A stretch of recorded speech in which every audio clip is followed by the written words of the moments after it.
on this show, we actually work with embracing the work of young people that are out there in the community doing great stuff and contributing to the development of our beautiful country, our continent, and the world at large.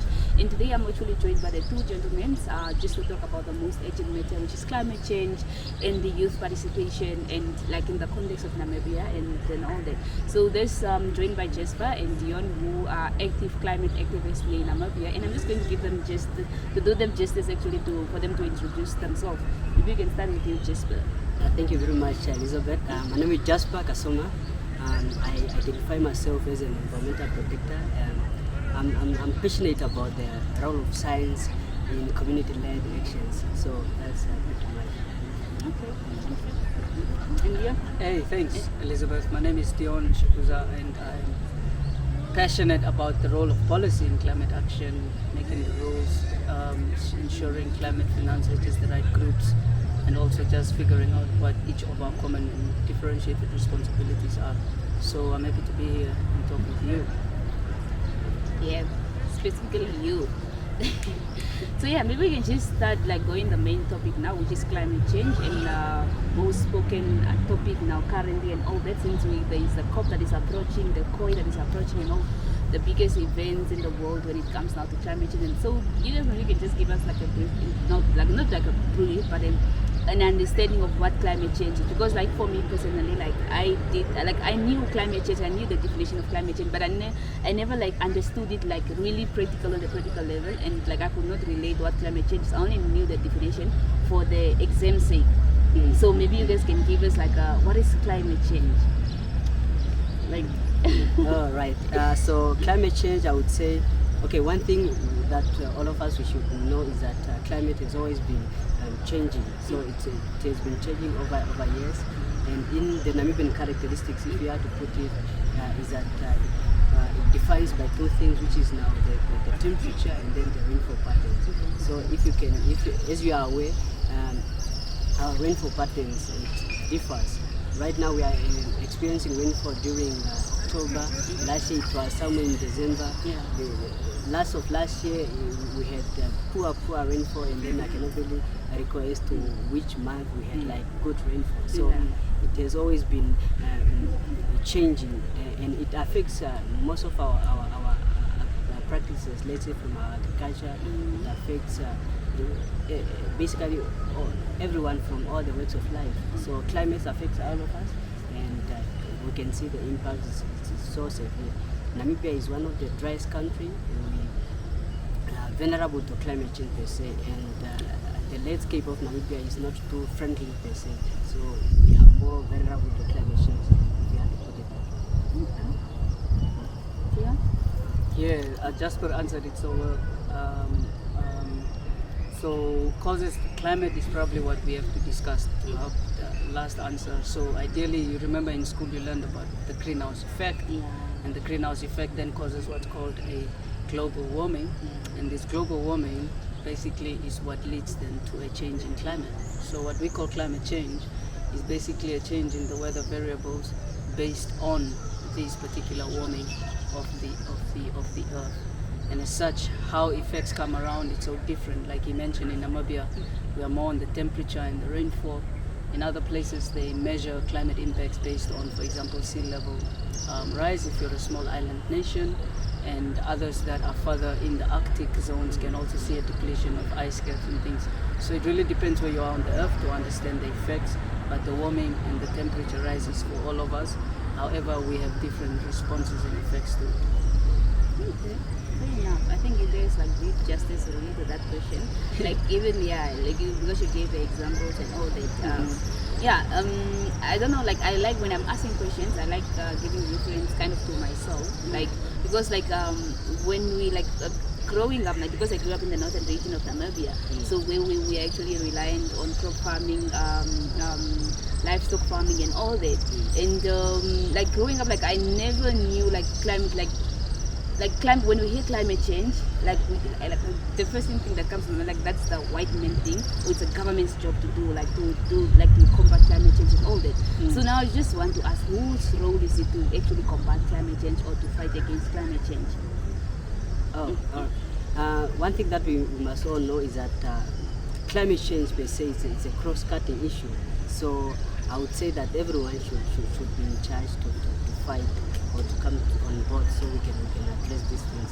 So we have to now take it from different spheres, either from the energy, from it depends on what areas that we are more likely to make an impact. So I would say that everyone should be in charge. Right now, young people, we must take charge because we are the ones that will be experiencing the severe impacts of climate change in the next 5, 15, 20 years. So I think young people, they are more justifiable to say they must be proactive in climate-related issues. So, yeah. I mean, it's the same answer, sorry, for, it's called broad-based participation, so that every part of this in a very geographic safe location where, for example, if it rains and floods, you don't have too much impacts in terms of flooding coming to your house. So you want to invest in a lot of bunkers and plantations to ensure that there's trees and other vegetation to absorb the water. And this would mean just you as a community coming together and going down to your riverbed and fixing that, so that when it rains, you don't have to get houses washed away. So therefore, everybody must play a role. Government has to make sure their citizens are alive, healthy, and energized, and also well fed in terms of food security. So government's perspective is make sure that no one dies because of climate change. And as an employer, you want to make sure your employees are also protected from climate by ensuring that they are aware of the vulnerabilities that they may face in their own private affairs, or redirect their work or your company's work towards supporting a climate cause. Because if you as a company do not take care of your people, then you don't have customers, because if the customers are impacted by climate, the money they were supposed to spend at your shop would now be spent on them adapting or mitigating. So therefore all of us have to play a role in trying to combat the changing climate. So yeah, all of us are and should be involved.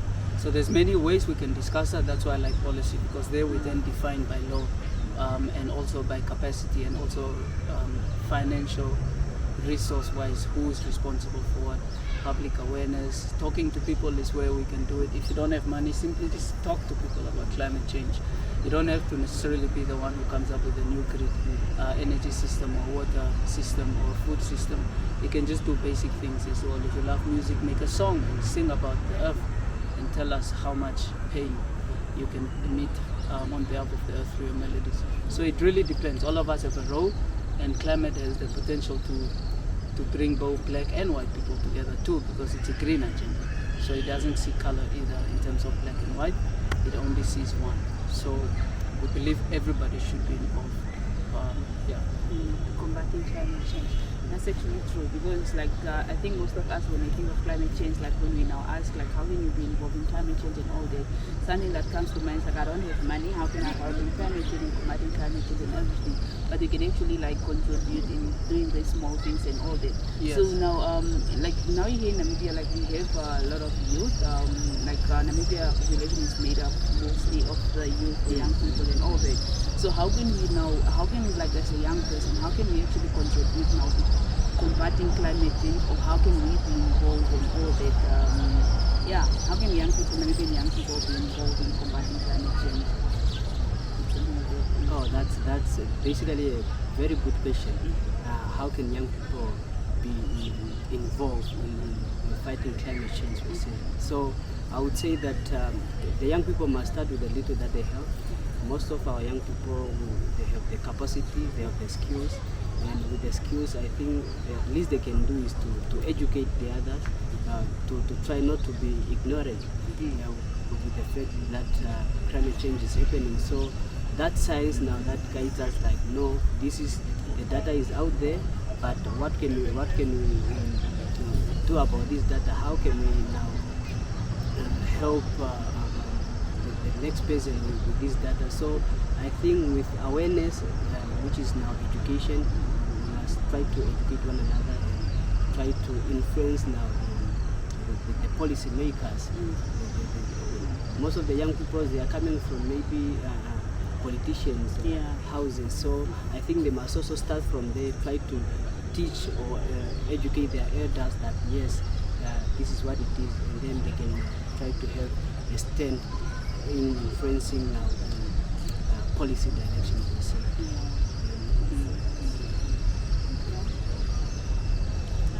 Deon? Jasper has said it all. So just read more, subscribe, introduce yourself to the topic because it's new to everyone. So apart from a few who knew. So education is very important. Like go online, watch documentaries, figure out what Namibia's weather synopsis or climate synopsis looks like in order to understand where you are located and what the vulnerabilities would be.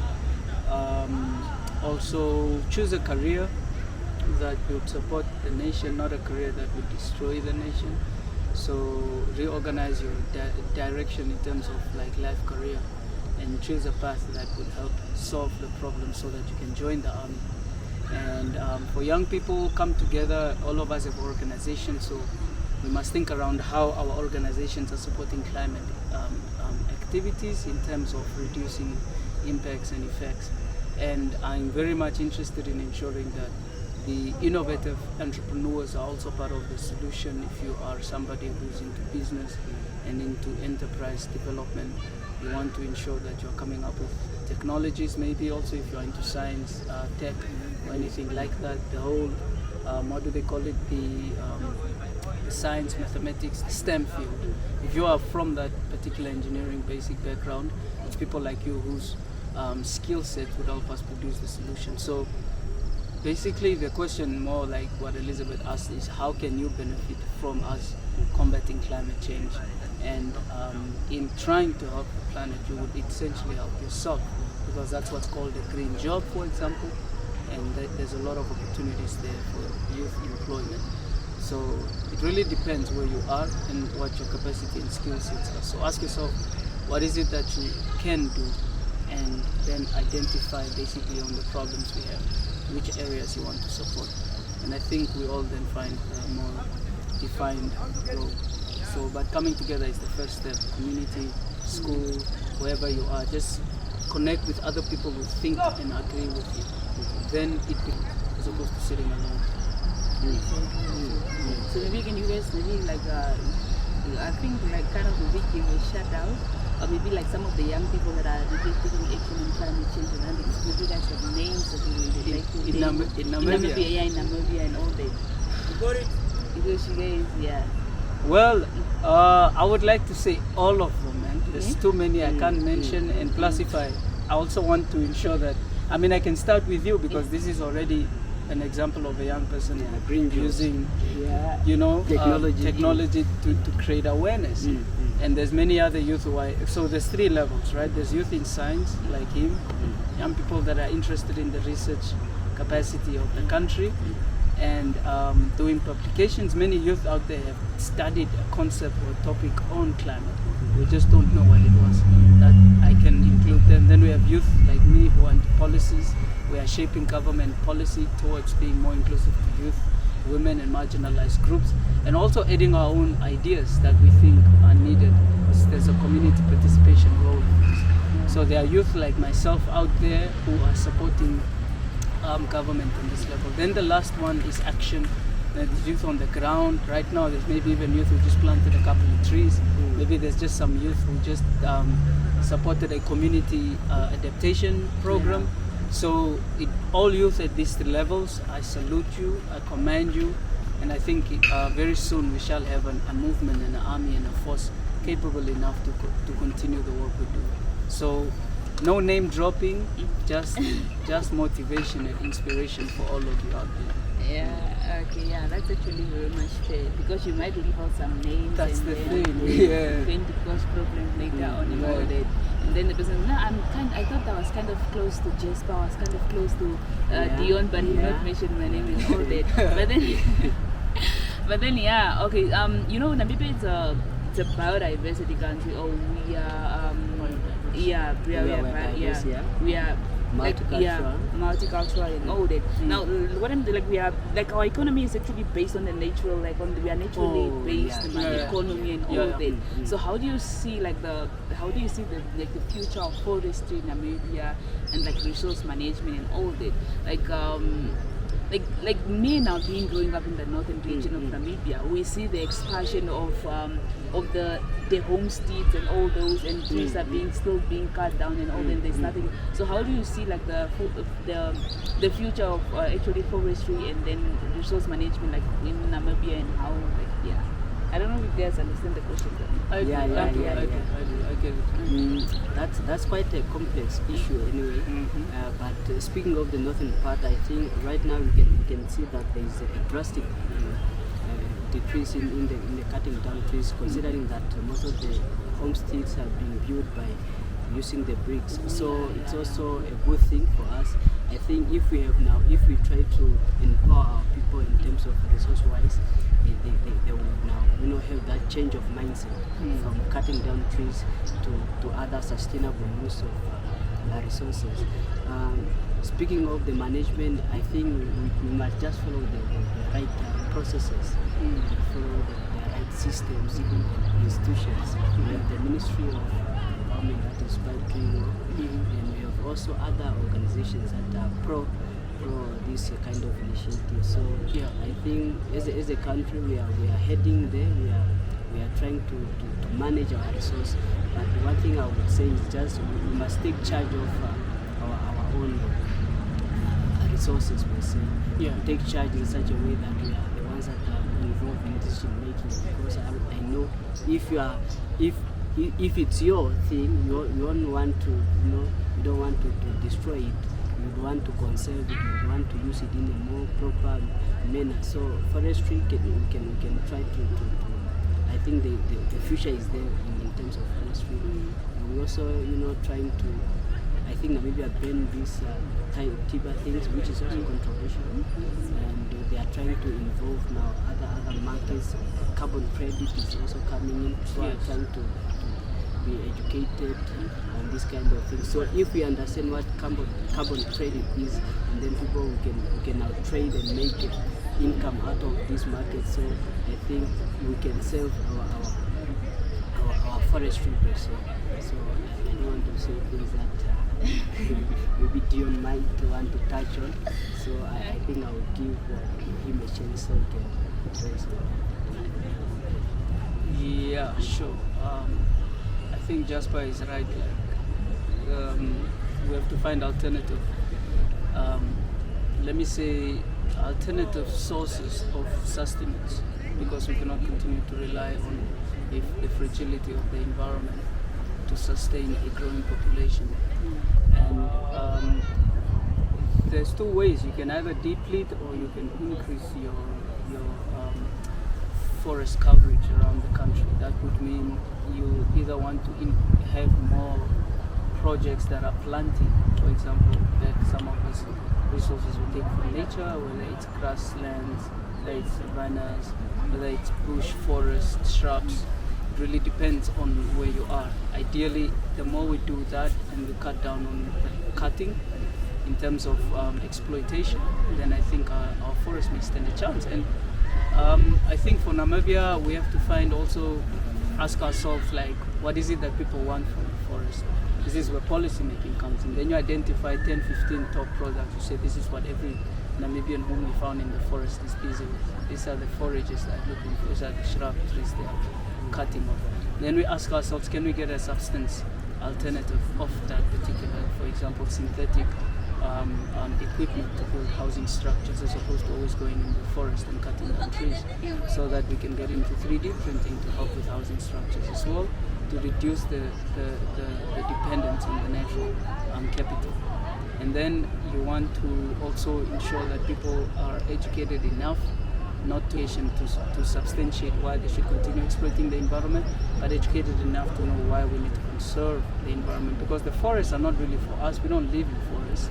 Forests are mainly for other species, and these are habitats for other animal kinds, and they also deserve respect from us as human beings. Like birds preferably stay in trees, and you find a lot of wildlife, and most tourists come for this wildlife as well. So if they don't have a place to stay, many of them will find themselves migrating, and there's a trend of wildlife migrating to more dense and bush ground covered areas in order to get some type of forage, but also in terms of moving towards the equator. So we could see a lot of our wildlife live, which can reduce tourism income. So the question about forest has a lot to do also with local authority policies to ensure you have urban forestry projects and programs so that the community can better understand. And also the forest play a role to, you are a dry country already, so trees capture water.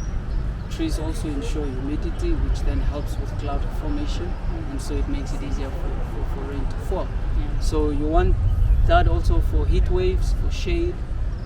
Trees can help a lot with that, because currently a lot of people living in informal settlements are having a lot of brown spots disappear. So that means ideally they are setting themselves up for the perfect climate storm, so to speak. As such, we also have to look into forests in the oceans, not just forests on the land.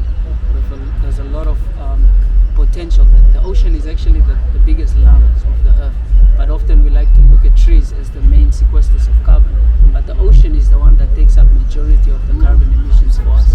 So the more forests we put in the ocean, like help with developing that in the south in Loderet, I think the more we could also look into alternative forest formations and getting people more into indigenous type of ways of living sustainably with the environment.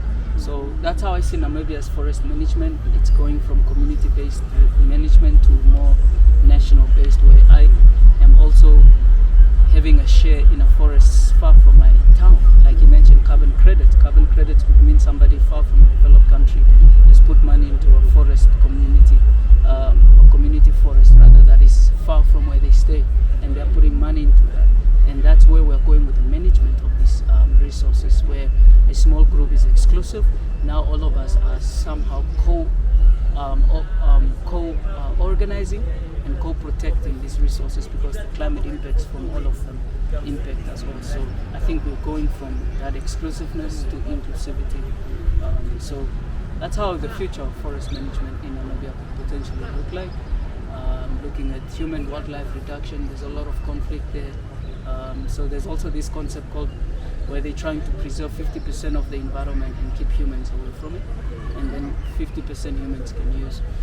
This is something that's being discussed under the Convention on Biological Diversity, looking into how much percentage of each government land is only given towards conservation. Some governments are giving 10%, so either a whole land for 10% of the land, entire space, you say no one can do any activities for a certain time, or you calculate certain different parts of land that you've conserved, and in totality they equal 10% of the land, and say no one is touching this. So we may go to such radical measures as the human population grows.